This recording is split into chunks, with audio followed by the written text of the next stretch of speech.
পলাশ সাহা, যার নাম বললেই অনেকের চোখে ভেসে ওঠে সাহসিকতার প্রতিচ্ছবি, কিন্তু হঠাৎ করেই আলোচনার কেন্দ্রে উঠে এসেছেন তার মা। সোশ্যাল মিডিয়ায় ছড়িয়ে পড়েছে একটি ছবি, কালো পটভূমিতে ফুলের মালা পরানো, যার নিচে লেখা শ্রদ্ধাঞ্জলি।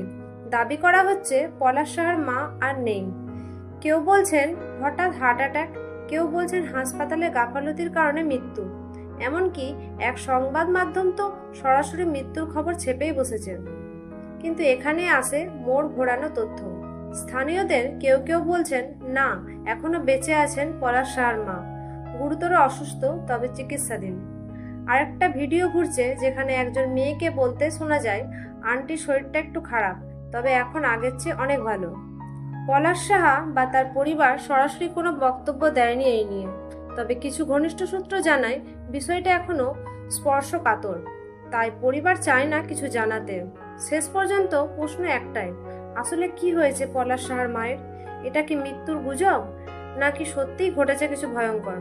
আপনি কি মনে করেন? মন্তব্য লিখে জানান। আর যদি আপনি আমাদের চ্যানেলে নতুন হয়ে থাকেন, তাহলে দয়া করে সাবস্ক্রাইব করুন।